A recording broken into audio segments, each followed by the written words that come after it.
یہ جو سحری اور افطار، یہودی جو تھے نا وہ سحری نہیں کرتے تھے، سحری کا نام و نشان نہیں تھا، روزہ رکھتے سحری نہیں کرتے۔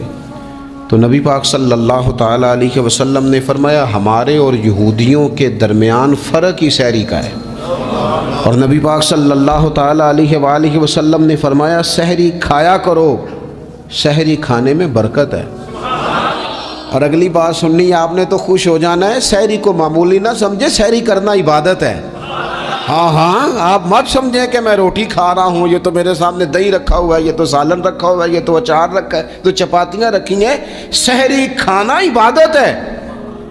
آپ صبح اٹھے، آپ کی تو روٹین ہی اور تھی، تو 7 بجے کھاتے تھے، 9 بجے کھاتے تھے۔ یہ جو آپ صبح کھا رہے ہیں اٹھ کے سحری میں، اپنی مرضی سے تھوڑی کھا رہے ہیں، یہ تو کسی کے کہنے سے کھا رہے ہیں، یہ تو کسی کے بٹھائے بیٹھے ہیں۔ یہ جو سحری کا لنگر ہے یہ رب رسول کی رحمت کے ساتھ عطا ہوتا ہے، یہ کرم ہے، یہ اللہ رسول کے بٹھائے بیٹھے۔ کیا میرے رسول پاک صلی اللہ تعالیٰ علیہ وآلہ وسلم نے بات کھولی ہے، ترغیب و ترہیب میں حدیث ہے، اللہ کرے یہ کبھی چسکا لگ جائے، یہ والا مزہ آ جائے، تو پھر تو گھر میں دسترخوان نہیں بچھا ہوا ہوگا، پھر تو رنگ ہی کوئی اور ہوگا۔ حضور فرماتے ہیں اللہ تعالیٰ اور اس کے فرشتے سحری کھانے والوں پر رحمتوں کا نزول فرماتے ہیں۔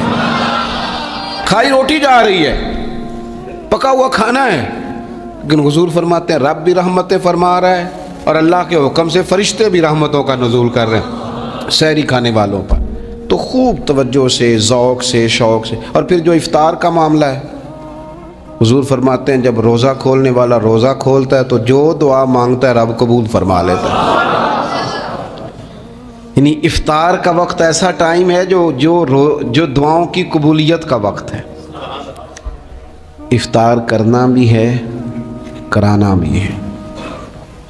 مہنگائی ذرا عروج پہ چلی گئی ہے، میں بار بار کہتا ہوں، مجھ سے نا لوگ دعا کے لیے مجھے کہتے کہتے اپنے کئی دکھ بتا دیتے ہیں۔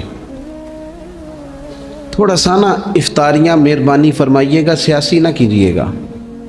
وہ جن سے مال لیتے ہیں، وہ جن کو مال دیتے ہیں، وہ جن سے ووٹ لینے ہیں، وہ جنہوں نے ووٹ لینے ہیں، اس بنیاد پر سحر افطار کے بندوبست نہ کریں رضا الہی کے لیے۔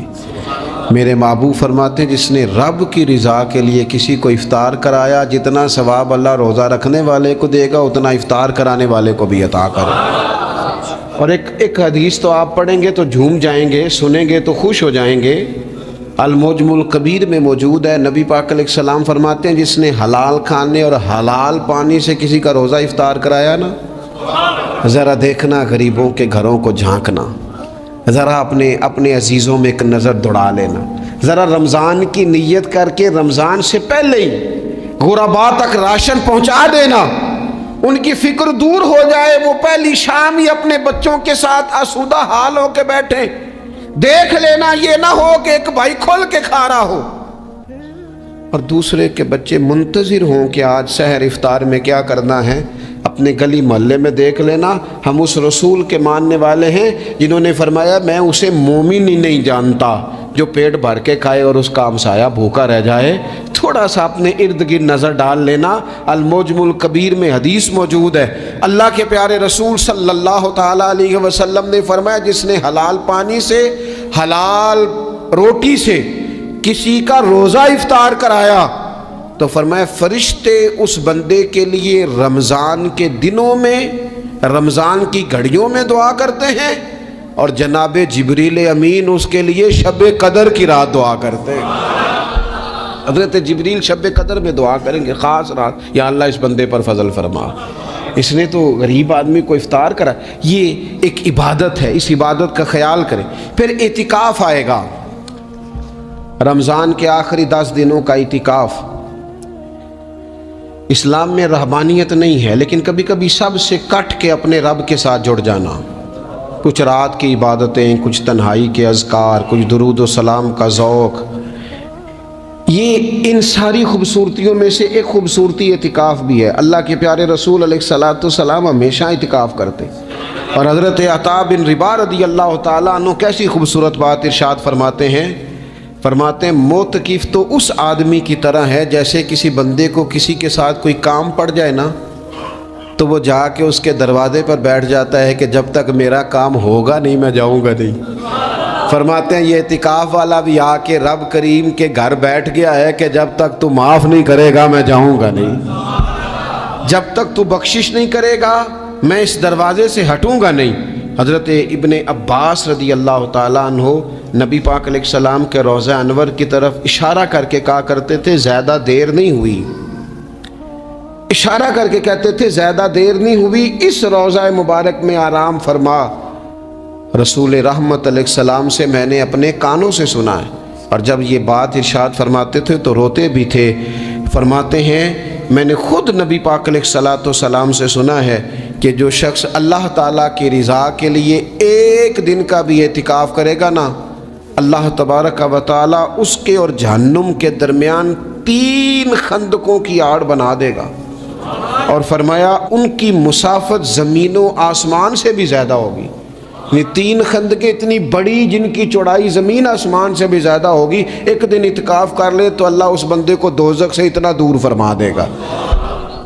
تو بہت سارے لوگ ہیں جن کو بڑا ٹائم ملتا ہے چھٹیاں گزارنے کے لیے، کبھی کسی سیاحتی مقام پر، کبھی کسی سیاحتی مقام پر، خرچہ بھی مل جاتا ہے، کام بھی ہو جاتا ہے، سارے سلسلے بن جاتے ہیں، بڑی بڑی جگہوں پہ لوگ جا کے ٹائم گزارتے ہیں۔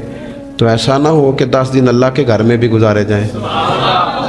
علماء نے لکھا ہے کہ کوشش تو کریں ہر سال اعتکاف ہو، نہ ہو سکے تو چلو چند سالوں کے بعد ہو جائے، اور فرماتے ہیں کہ زندگی میں ایک دفعہ تو اس سنت کو ضرور ادا کرنا چاہیے۔ کوئی بندہ ایسا نہ ہو جو محروم رہ جائے، زندگی میں ایک بار صحیح پر اعتکاف کے ساتھ اپنے آپ کو وابستہ ضرور کرے۔ رمضان المبارک کے اندر آخری عشرہ شب قدر کی تلاش کا عشرہ ہے۔ اللہ کے پیارے رسول صلی اللہ تعالیٰ علیہ وسلم ان 10 دنوں میں خود بھی عبادت کرتے تھے اور گھر والوں کو بھی جگایا کرتے تھے، اور اپنے اہل خانہ کو تاکید فرماتے تھے کہ اٹھو اٹھو، آگے بڑھو، یہ آرام کرنے کے دن نہیں ہیں۔ ہمارے ہاں یہ ہوتا ہے کہ وہ جو آخری 10 دن زیادہ عبادت کے تھے، شب قدر کی تلاش کے تھے، وہ آخری 10 دن سارے بازار میں گزر جاتے ہیں، کپڑے سلوائے جا رہے ہیں، کپڑے خریدے جا رہے ہیں، جوتے خریدے جا رہے ہیں، واپس کیے جا رہے ہیں، دوبارہ لیے جا رہے ہیں، سفر ہو رہا ہے، آنا جانا ہو رہا ہے، عیدیاں بٹ رہی ہیں۔ تو یہ سارے کام جو آخری عشرے میں کرنے ہیں، جو زیادہ عبادت کے دن تھے، وہ سارے کام تو رمضان سے بھی پہلے کر لینے چاہیے۔ کپڑے رمضان سے پہلے خریدے جائیں، پہلے سلوا لیے جائیں، جوتے پہلے لے لیے جائیں، ضرورت کے کام پہلے کر لیے جائیں، جہاں آپ کو جو بانٹنا ہے وہ رمضان سے پہلے کریں۔ وہ مفت کی اپنے دل کو مطمئن کرنا کہ اب میرے پاس یہ بڑے میں خیر کا کام کرنے نکلا ہوا ہوں، میں عیدی بانٹنے جا رہا ہوں، یہ پہلے بانٹنے تھے۔ یہ عجیب بات ہے کہ جو زیادہ وقت مسجد میں گزارنے کا ٹائم تھا وہ سارا ہم نے ضائع کر دیا، وہ ادھر ادھر بازاروں کی نظر ہو گیا، میل ملاپ کی نظر ہو گیا۔ تو اگر چیزوں کو مرتب کیا جائے، میں تو دوستوں سے کہا کرتا ہوں زکوٰۃ کا حساب، صدقات کا حساب، صدقات فطر کا حساب، جتنے بھی روٹین کے کام ہیں اس کو کوشش کریں رمضان شریف سے پہلے آپ ترتیب دیں، آپ ان چیزوں کو پہلے سے مرتب کریں تاکہ وہ بہترین ہو جائیں۔ ہم تو اس دین کے ماننے والے ہیں جہاں نیت کرو تو اجر شروع ہو جاتا ہے۔ آپ رمضان کی نیت سے جو آج خرچ کریں گے اس کو اللہ تعالیٰ رمضان کے ثواب کے برابر ہی اجر عطا فرمائے گا۔ لیکن وہ ہم نا کچھ لوگ بڑا ایک صاحب مجھ سے کہنے لگے جی میں نے سنا ہے صدقہ فطر آخری عشرے میں ہی دینا چاہیے۔ میں نے کہا آپ کا پروگرام تب دینے کا، اس لیے آپ نے یہ گاڑا کر کے سن لیا، ذرا اس کو آپ نے زیادہ غور سے سن لیا ہے۔ آپ جب ضرورت محسوس کریں، جب آپ سمجھیں کہ کسی کو ضرورت ہے، ضرورت کے وقت کوئی چیز کام نہ آئی تو پھر کب جا کے کام آئی۔ تو میری آپ سے یہ اپیل رہے گی کہ پہلے سے چیزوں کو مرتب کریں، معاملات کو پہلے سے طے کریں۔ وہ لوگ بڑے اچھے ہوتے ہیں جو وقت پر منصوبہ بندی کرتے ہیں، جو چیزوں کو ٹائم پہ مرتب کرتے ہیں۔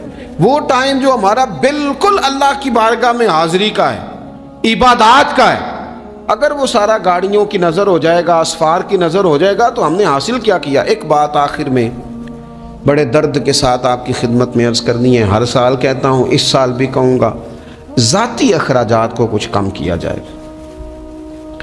ذاتی اخراجات نہ کچھ لوگوں کے بہت زیادہ ہیں۔ ان کے اپنے لباس کے، کپڑوں کے، اور وہ اخراج میں نے پچھلے جمعے بھی کہا تھا، اسلام ذبائش کی اجازت دیتا ہے، نمائش کی اجازت نہیں دیتا۔ نمائش والے کام اگر تھوڑے چھوڑ دیے جائیں کچھ بھی نہیں ہوتا۔ میں تو شاید اگر میں سینکڑوں کہہ دوں تو غلط نہیں ہوگا، لیکن بیسیوں تو لوگ ایسے ضرور ہوں گے کہ جو عید ساری سو کے گزارتے ہیں، سارا دن سوئے رہتے ہیں، پتہ نہیں وہ اتنے مہنگے مہنگے کپڑے کس لیے خریدتے ہیں۔ عید کی نماز بڑی سوگ ہے، اور بھئی آپ کا فون بند تھا جی، میں سو رہا تھا جی، تو بھئی وہ جو آپ نے 1.5 مہینہ درزی کے پاس آنا جانا لگایا وہ کس مقصد کا؟ رات کوئی پہننا تو کوئی پرانا جوڑا پہن لیتے۔ ایسی مصیبت کیا بنی ہوئی تھی؟ اتنے مہنگے کپڑے خریدے، اتنا مہنگا جوتا لیا، اور دن سارا سو کے گزار دیا۔ ذاتی اخراجات کم کریں۔ پتہ کیا ہے، فرق بہت بڑھتا جا رہا ہے، بہت بڑھتا جا رہا ہے۔ یعنی ایک جگہ پہ چیزیں پڑی ہیں، خراب ہو گئی ہیں، کھانے کا ٹائم نہیں، پہننے کا ٹائم نہیں، اور ایک جگہ وہ ہے کہ جہاں لوگ دوائی کو ترس رہے ہیں۔ گندم امیر شہر کی ہوتی رہی خراب، اور بچی کسی غریب کی فاقوں سے مر گئی۔ اور کسی نے کہا تھا کہ غریب شہر تو فاقوں سے مر گیا، لیکن امیر شہر نے ہیرے سے خودکشی کر لی، اللہ معاف فرمائے۔ تو بہت ساری جگہوں پہ لوازمات زیادہ ہیں، اخراجات زیادہ ہیں، تکلفات زیادہ ہیں۔ اس رمضان میں مہنگائی کا جو زور ہے، حالات کی جو سنگینی ہے، اور تھوڑا پیچھے جائیں تو غریب علاقوں میں جس قسم پرسی کے ساتھ لوگ اپنا وقت بتا رہے ہیں، اگر صرف امیر لوگ اپنے کچھ ذاتی اخراجات کو کنٹرول کرنے میں کامیاب ہو جائیں تو بڑے سارے لوگ ایسے ہیں جن کے لیے وہ خوشیاں بانٹنے کا ذریعہ بنیں گے، اسباب۔ اور ویسے بھی زندگی سادہ کریں، آسان ہو جائے گی۔ رسول پاک صلی اللہ تعالیٰ علیہ وآلہ وسلم نے پتہ ہے روزے دار کی فضیلت کیا بیان فرمائی؟ اللہ کے محبوب صلی اللہ تعالیٰ علیہ وسلم فرماتے ہیں کہ رب فرماتا ہے ابن آدم کا ہر عمل اس کے لیے ہے، روزہ میرے لیے، اور فرمایا میں خود جزا دوں گا روزے کی، میں خود جزا دوں گا روزے کی۔ اور حضور فرماتے ہیں روزہ ڈھال ہے، جو شخص روزہ دار ہو وہ بےہودگی سے، فحش گوئی سے اجتناب کرے۔ اور اللہ کے محبوب صلی اللہ تعالیٰ علیہ وسلم فرماتے ہیں اگر کوئی شخص اسے گالی دے، اگر کوئی شخص اس سے جھگڑا کرنا چاہے تو پتہ کیا جواب دے؟ اسے کہے بھئی میں روزے دار ہوں، میرے منصب کا تقاضا نہیں کہ میں تیرے ساتھ الجھوں۔ اور رسول پاک صلی اللہ علیہ وسلم فرمانے لگے اوہو اتنی بڑی بات۔ حضور فرمانے لگے، یہ صحیح مسلم کے لفظ ہیں، کریم محبوب فرمانے لگے مجھے اس رب کی عزت کی قسم جس کے قبضے میں محمد عربی صلی اللہ علیہ وسلم کی جان ہے، حضور فرماتے ہیں روزہ دار کے منہ کی خوشبو اللہ تعالیٰ کے نزدیک قیامت کے دن مشک کی خوشبو سے بھی زیادہ وقت والی ہوگی۔ اس کے منہ سے جو خوشبو آتی ہے قیامت میں مشک پیچھے رہ جائے گا، اور رب کی بارگاہ میں صرف روزہ دار کے منہ سے۔ اگر تیرے منہ کی خوشبو رب کو اتنی پسند ہے تو تجھے بھی تو اپنے منصب کا خیال ہونا چاہیے کہ میں نے روزہ رکھا ہوا ہے، میں روزہ دار ہوں۔ اور میرے نبی پاک علیہ السلام کے یہ 2 لفظ ہیں نا، وہ صوفیاء ہیں نا، اللہ کے نیک بندے جو ساری زندگی تڑپتے رہے کہ کبھی یہ حقیقت منتظر نظر آنا لباس مجاز میں، کبھی مالک ایک دفعہ کبھی تیرا جلوہ ملے، کبھی یہ حقیقت منتظر نظر آنا لباس مجاز میں۔ لاکھوں سجدے تڑپ رہے ہیں میری جبین نیاز میں، اور جو ساری زندگی کہتے رہے کہ ہم تو عمر دراز مانگ کے لائے تھے 4 دن، 2 آرزو میں کٹ گئے، 2 انتظار میں، کہ دیکھو انہیں انعام ملنے لگا ہے۔ جو اس کی راہ کے سوالی تھے، جو اس کے رستے کے مسافر تھے، جو اسے پانا چاہتے تھے، جو اس کی دید کرنا چاہتے تھے، جو اسے ملنا چاہتے تھے، میرے رسول پاک علیہ السلام نے فرمایا روزہ دار کو 2 خوشیاں ملیں گی۔ ایک خوشی اس وقت ملتی ہے جب وہ افطار کرتا ہے، اور فرمایا ایک خوشی اس وقت ملے گی جب وہ اپنے رب سے ملاقات کرے گا، جب وہ اس سے ملے گا تو اس وقت روزہ دار کو خوشی ہوگی۔ میرے دوستو خوشی تو جو ہوگی سو ہوگی، لیکن یہ لفظ بڑے حسین نہیں کہ روزہ دار کی رب سے ملاقات ہوگی، یہی لفظ بڑے با کمال نہیں ایک روایت میں تو یہ ہے نا کہ روزہ میرے لیے ہے، میں اس کی جزا دوں گا، اور ایک روایت میں یہ ہے کہ روزہ میرے لیے ہے اور رب فرماتا ہے میں خود روزے کی جزا ہوں، یعنی باقی نیکیوں پر ثواب ملے گا، روزہ رکھنے والے کو رب رحمان ملے گا۔ نبی اکرم صلی اللہ تعالی علیہ وسلم کے امت کے صوفیاء نے نا کچھ چیزوں کو بڑا کھولا ہے۔ عارف رومی کہتے ہیں کہ ایک دن نا محمود غزنوی نے خزانوں کے دروازے کھول دیے اور فرمایا بھائی میں نے آج ہر چیز کھول دی ہے، جو جس چیز پہ ہاتھ رکھے گا وہ اسی کی ہو جائے گی۔ لوگ دوڑے، کوئی سونے کی طرف، کوئی چاندی کی طرف، کوئی جائیدادوں کی طرف، کوئی خزانے کی کنجیوں کی طرف، کوئی بڑے بہترین گھوڑے اور اونٹوں کی طرف، لوگ دوڑ گئے، جو جس پہ ہاتھ رکھے گا اسی کا۔ سب بھاگ گئے، ایاز بیٹھا ہے، نہ وہ حسن میں رہی شوخیاں، نہ وہ عشق میں رہی گرمیاں، نہ وہ غزنوی میں تڑپ رہی، نہ وہ خم ہے زلف ایاز میں، وہ لذتیں کہاں۔ ایاز چپ کر کے بیٹھا ہے۔ پھر محمود نے ایاز کی طرف مخاطب کر کے کہا ایاز اٹھنا نہیں، آج لوٹ سیل لگ گئی ہے، جو جس چیز پہ ہاتھ رکھے گا اسی کی۔ ایاز کہنے لگا بات پکی ہے نا؟ تو محمود خوش تھے، موڈ بڑا اچھا تھا، کہا بالکل پکی ہے۔ تو ایاز کہنے لگے چلو ٹھیک ہے۔ ایاز اٹھے، پیچھے سے جا کے نا تو محمود کے کندھے پہ ہاتھ رکھ دیا، محمود کے کندھے پہ ہاتھ رکھا۔ محمود کہنے لگے یہ کیا بات کا، آپ سے میں نے پوچھا تھا بات پکی ہے، جو جس پہ ہاتھ رکھے گا اسی کا نا۔ تو تھوڑی دیر پہلے مسکراتے چہروں میں آنسو آ گئے، ایاز بھی روئے تو محمود بھی روئے۔ کہا بادشاہ پکا رہنا، وہ جن کو خزانے چاہیے تھے وہ دوڑ گئے، مجھے تو چاہیے۔ لنگ کئی مہینے تے برس گئے تے تیری دید نو دیدے ترس گئے، تیری تو ملے گا۔ تو پھر کہا محمود نے، اس نے کہا میں وعدہ کر چکا تھا، بس ٹھیک ہے، باقیوں کے خزانے اور میں تیرا طے ہو گئی۔ فرمایا باقی نیکیوں پر ثواب ملے گا، روزہ رکھنے والے کو رب رحمان ملے گا، اللہ کا قرب ملے گا۔ دیکھو نا وہ خاص انسان کو کیفیت حاصل ہوتی ہے روزے میں، رب کے ہونے کا یقین۔ وہ جو صوفیاء کہتے ہیں نا مراقبہ کرو، وہ نصیب ہوتا ہے۔ یعنی کسی کو کیا پتہ ہے اس کا روزہ ہے کہ نہیں، اکیلا ہے نا گھر میں، فریزر بھرا ہوا ہے، نہیں نہ کھاتا، کیوں؟ اسے پتہ ہے میرا رب میرے ساتھ ہے، میرا رب مجھے دیکھ رہا ہے۔ بس یہ تصور توحید پکا ہو جاتا ہے رمضان، تو پھر اللہ تبارک و تعالیٰ کی بھی خاص رحمت اور کوئی خاص ہی اعزاز۔ حضور فرماتے ہیں جنت کے کئی دروازے ہیں، ایک باب الریان ہے، اس سے صرف روزہ دار گزریں گے۔ آواز ہوگا روزے والے آ جاؤ، وہ آ جائیں گے، فرمایا اس خاص دروازے سے گزرو، جب گزر جائیں گے تو فرمایا بند کر دو بھائی، اور کوئی نہیں گزرے گا یہاں سے، دروازہ ہی مخصوص ہے۔ ان کا اعزاز ہی ذرا زیادہ ہے۔ تو میرے عزیز رمضان شریف کے اندر وہ منصب کا بس خیال رکھیں کہ میں روزہ دار ہوں، اس احتیاط کے ساتھ۔ اور دوسری جو رمضان کی چند عبادات ہیں نا، سب سے پہلی تو میں عرض کروں گا تراویح کے حوالے سے یہ بات یاد رکھ لیں کہ نبی پاک علیہ الصلوۃ والسلام نے فرمایا جس نے ایمان اور احتساب کی نیت کے ساتھ رمضان میں قیام کیا، اللہ اس کے پچھلے سارے گناہوں کو معاف فرما دے گا۔ اور ایک مقام پر نبی پاک صلی اللہ تعالیٰ علیہ وسلم نے بیان کیا، یہ مشکات میں موجود ہے، حضور فرماتے ہیں رمضان اور قرآن دونوں قیامت کے دن بندے کی شفاعت کریں گے۔ رمضان کہے گا یا اللہ میں نے اسے دن بھر کھانا کھانے سے باز رکھا اور تیری بارگاہ کے حکم کے مطابق اس نے اپنے آپ کو ان چیزوں سے بچا کے رکھا۔ اور قرآن کہے گا مالک رات میں نے اسے نیند سے روکے رکھا۔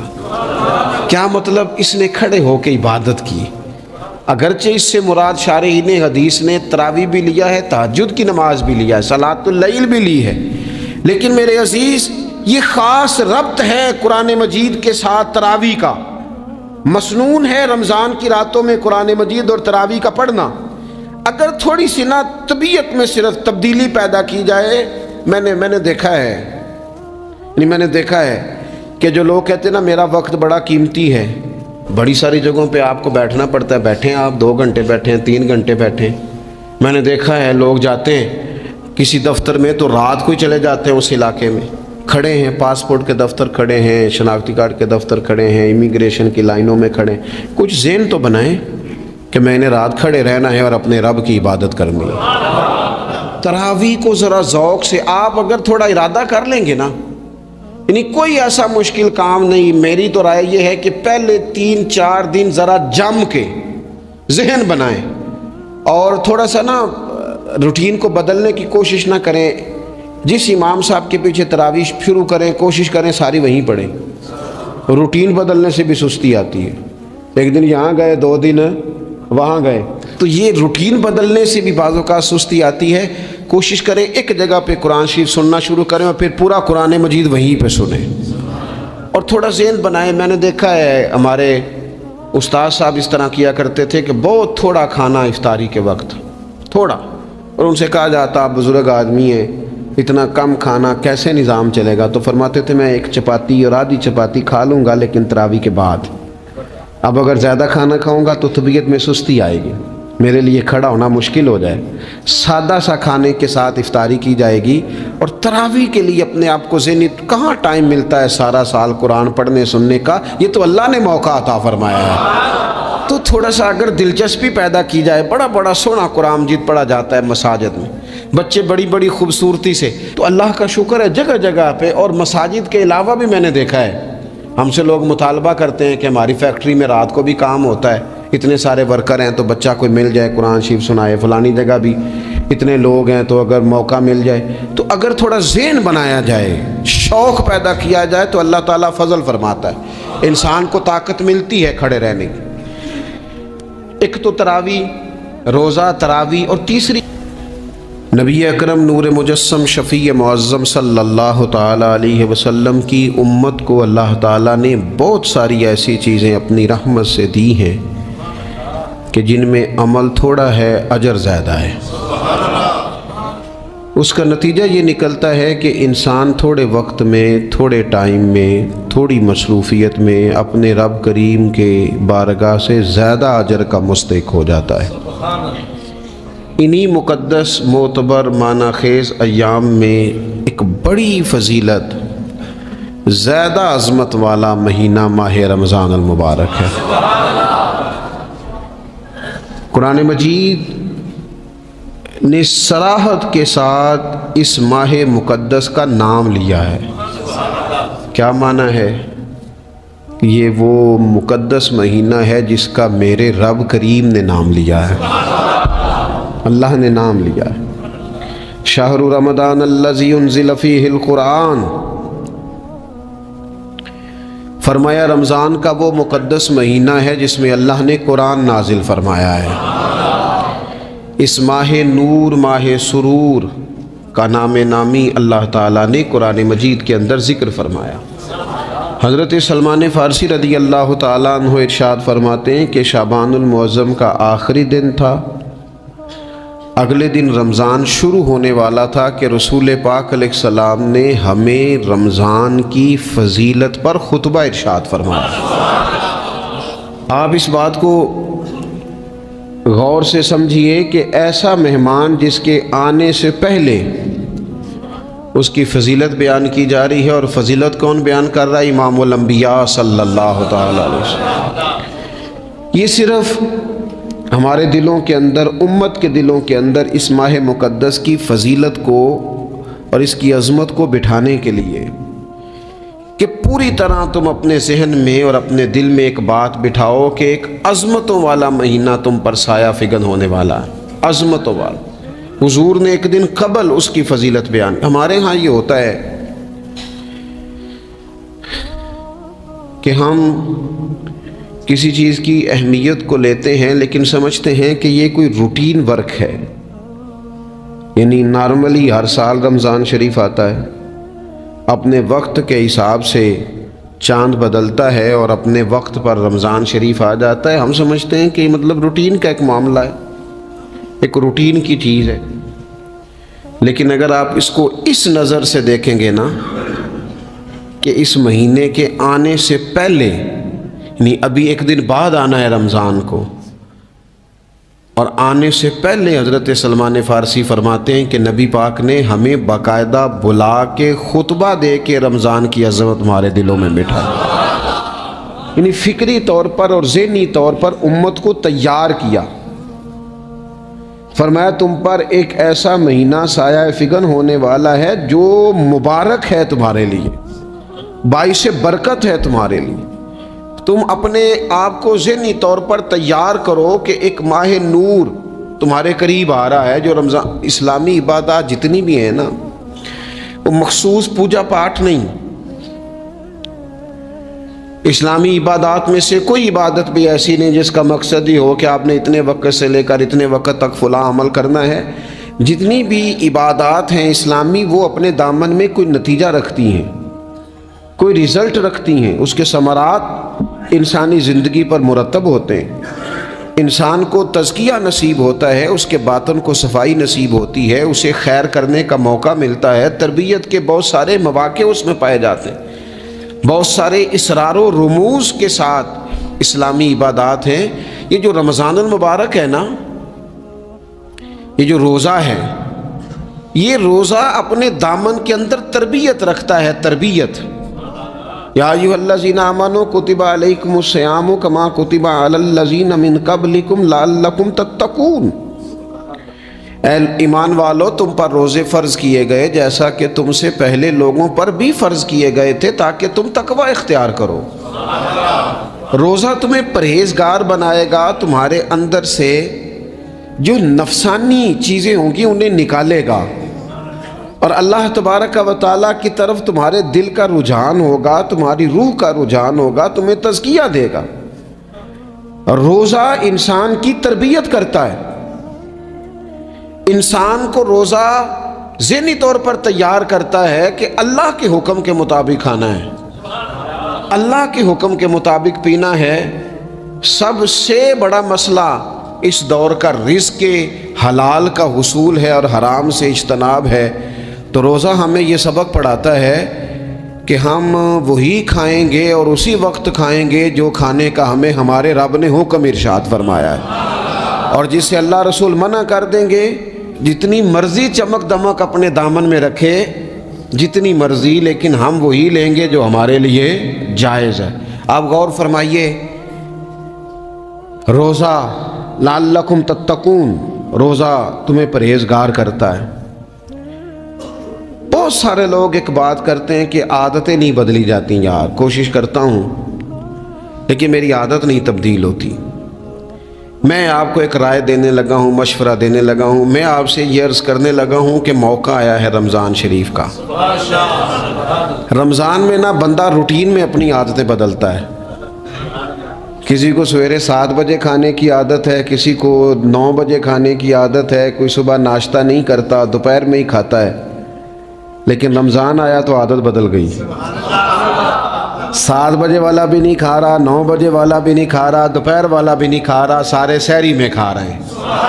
عادت بدل گئی، بالکل طبیعت بدل گئی، روٹین چینج ہو گئی۔ کوئی اٹھ رہا تھا صبح فجر میں، اللہ کی توفیق سے اللہ تعالیٰ معاف فرمائے تو کچھ ایسے بھی تھے جو 9-10 بجے اٹھ رہے تھے، کچھ الحمدللہ فجر پڑھ کے چلو کسی وجہ سے پھر سو گئے، 10-11 بجے اٹھ رہے تھے، روٹین بدلی ہوئی تھی۔ رمضان آیا تو بدل گئی، سارے سحری میں اٹھ رہے ہیں، تہجد کے وقت سب کی آنکھ کھل رہی ہے، بالکل روٹین بدل گئی، حالات بدل گئے، معاملات تبدیل ہو گئے، اوقات تبدیل ہو گئے، دفاتر کے ٹائم تبدیل ہوئے، اسکولوں کے نظام تبدیل ہوئے، مدارس کے اوقات تبدیل ہوئے، ہر چیز کے اندر تبدیلی آئی۔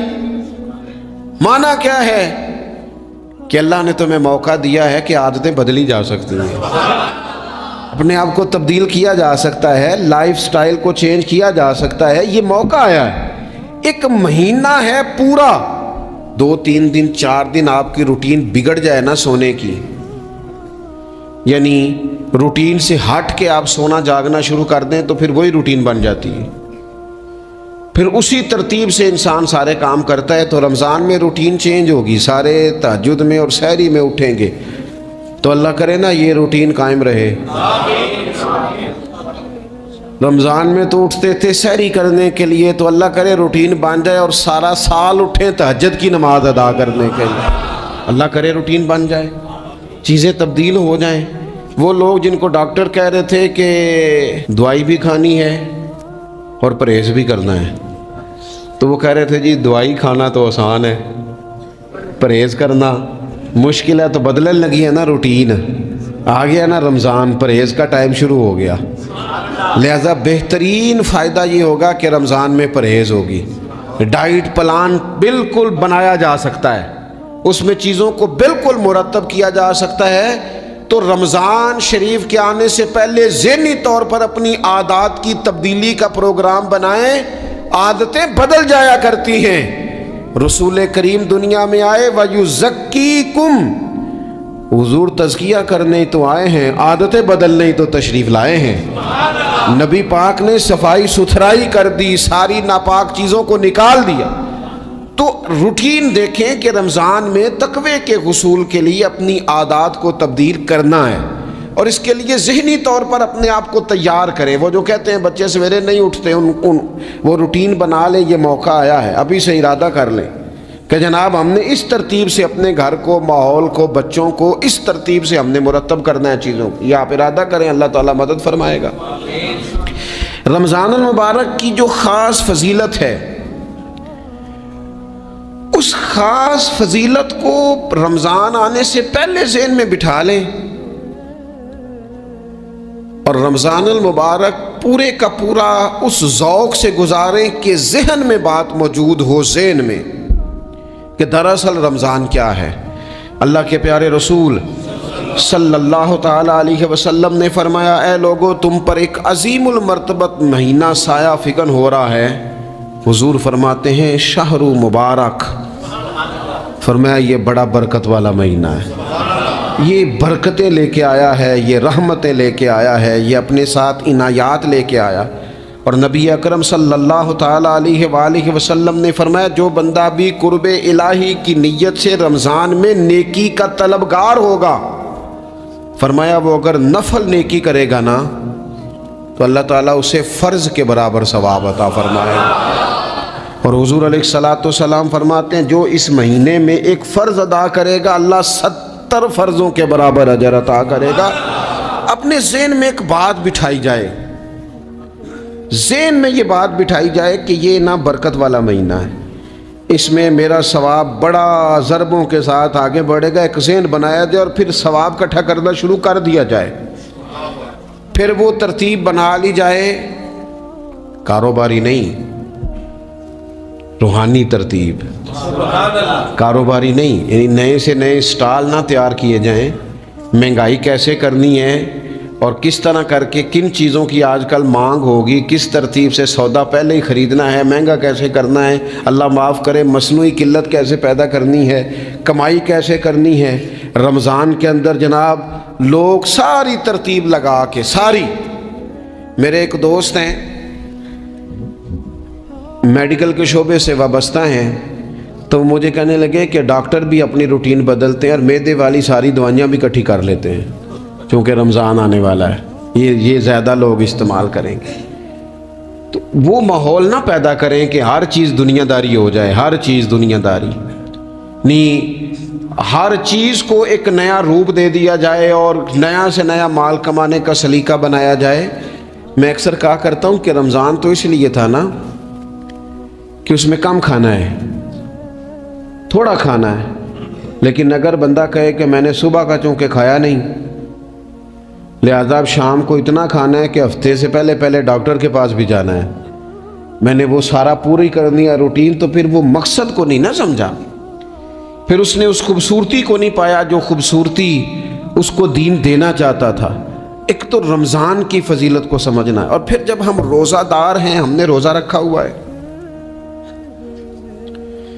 تو نبی پاک علیہ السلام نے خود اس مفہوم کو کھول کے بیان کیا، فرمایا جس بندے نے جھوٹ نہیں چھوڑا، گناہ نہیں چھوڑا، گویا غیبت نہیں چھوڑی، بدی نہیں چھوڑی، تو اللہ کے محبوب علیہ السلام فرماتے ہیں پھر اللہ تعالیٰ کو اس کے بھوکا پیاسا رہنے کی تو کوئی ضرورت نہیں، کیونکہ لعلکم تتقون، تقوی اختیار کرنا تو روزے کا مقصد تھا۔